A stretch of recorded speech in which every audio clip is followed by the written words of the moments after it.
And so what we're talking about is well, how I got into the industry full stop, and how that will apply to anyone here that wants to get into the industry and might not be quite there yet. So how it began. So I grew up playing these masterpieces. For those of you that like Grim Fandango, good admirer. Metal Gear Solid, another great one, Time Splitters 2. So I've played them and I was like, oh, that's actually pretty cool. I'd love to do that one day. How do I become a designer? The internet says you need to be a programmer or animator first. And I'm like, okay, the internet never lies, I'll try that out. So obviously programming, kind of hard, kind of sucks. And I was like, oh, hey, animation's easy. I'll go to university and study that. And then I figured out that kind of sucked at that. Animation wasn't quite for me. So I dropped out of university, gave up on the dream of making games, and I joined the family business by becoming a nice bartender. I was doing well at bartending. I don't like to flex, but I could pour a good drink or two. I was rising through the ranks, serving drinks, and then one day the phone rang. It was head office, and they wanted to promote me into a management position. And I said no. Also, I quit. It was at that point where you have those stages in your life where you're like, who do I want to be? And my parents were managing pubs and didn't want to follow in those footsteps. As I said at the start, I wanted to be a game developer. So I saw that as my fight or flight moment. So yeah, decided to quit, jumped straight on YouTube, started watching a load of tutorials and started learning game dev. As it says there, don't do what I did. If you've got a nice, comfortable life, don't make giant risks like that. You can always, do it in your spare time. Don't shake things up like that. However, if you do that, here's how I got into education. So, picture the scene. I'm sat there, I've just quit my job, and the high of quitting a job is gone, and I'm like, oh no, how am I going to make money now? This is not the best situation to be in. But hey, I had a dream, and YouTube. So what I did on YouTube was, do you remember when I said how programming sucks? Decided to bite the bullet, start learning it. Looked at C++, C#, basically everything you see there, anything and everything to do with games. One of the most important ones there that I would recommend is looking at behind the scenes of how games were made and people recreating existing games, such as Unity or Unreal, just to see how people think and what kind of approaches they took. And I did that basically on a loop for a good, I'd say 2 or 3 years, until Unreal Engine 4 released. Now this is where the story goes from weird to even weirder. So Unreal Engine 4 comes out and I'm like, oh look, nice, something shiny. I like shiny things. And just for $19 a month, yeah, back in the day I had to pay for Unreal, crazy isn't it? But yeah, just for $19, you've got a visual scripting language with all the trimmings of a proper real engine. No shade at Unity there, but it's nice to have, proper AAA features. And you have a chance to look at the source code. That bit's important. We'll go back to that in a sec. The only problem about Unreal was that, especially at launch, the documentation sucked.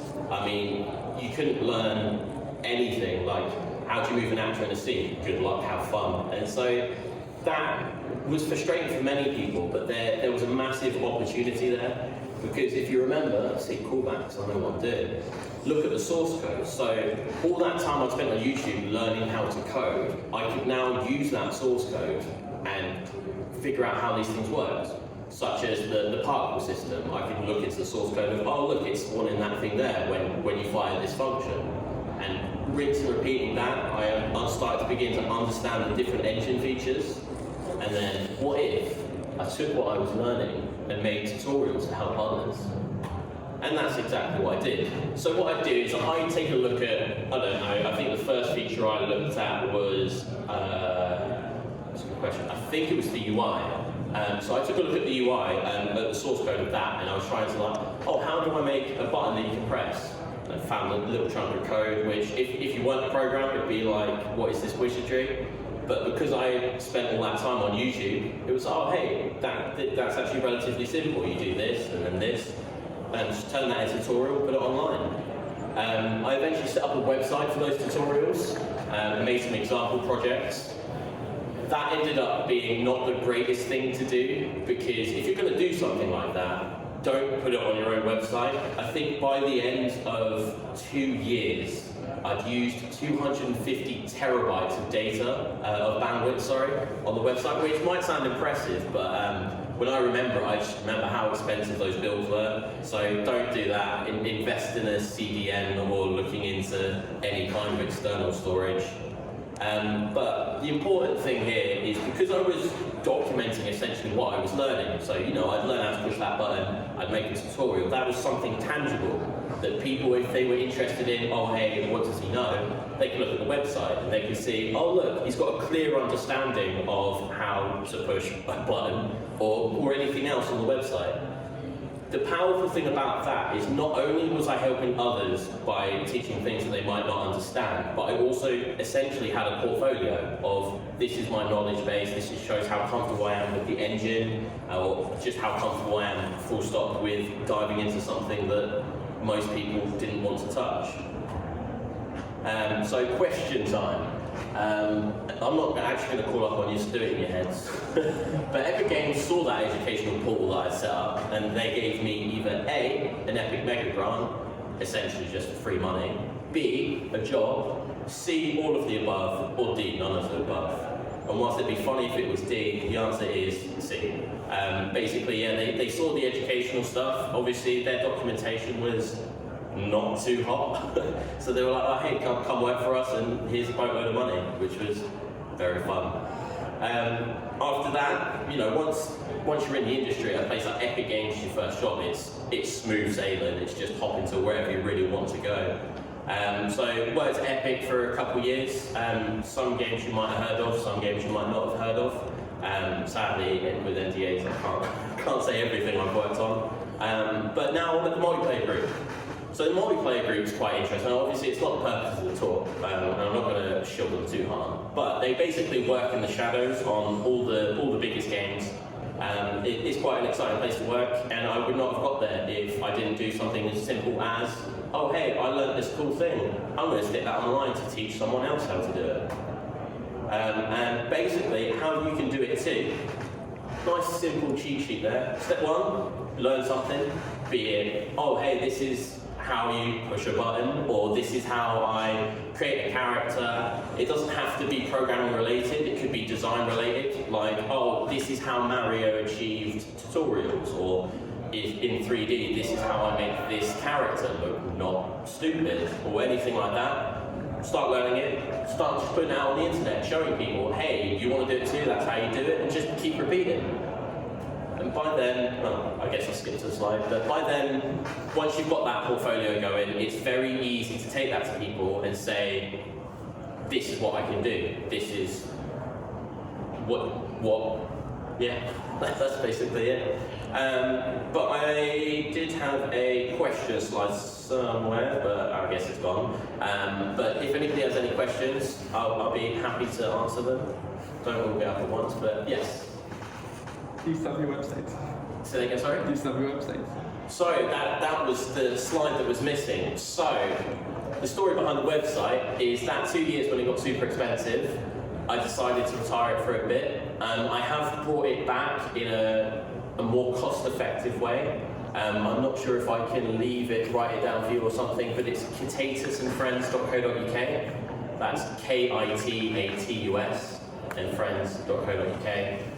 Just at the minute that's on there is essentially the stuff that was there 6 or 7 years ago. It's still as valid now as it was then, teaching about, I think it's delegates and things in Unreal, which is not the most exciting subject, but it's helpful, I guess. Anyone else? Yes, at the back? So putting tutorials up online is obviously a really good way to demonstrate your knowledge. Would you say it also helps demonstrate your communication ability, like how you might articulate ideas and work in a group? I think certain roles, it would definitely be how you articulate on them would be very important, especially if you're dealing with design as an example, because most of design isn't just coming up with an idea, it's communicating that idea in a way that makes sense. I wouldn't say it's that important in terms of the tutorials on making sure it's well articulated, as long as the information's good. you might get lucky that the person that sees your tutorial needed that specific tutorial for them to hire you, and then it's, it's a match made in heaven. But I would say that content is more important than how the content's delivered. Like when we say tutorials here, it could be anything from a YouTube video to a wall of text to just an example project. So yeah, I definitely think it's more about the content rather than how it's delivered. Yes? Do you think making these tutorials help you to learn as well?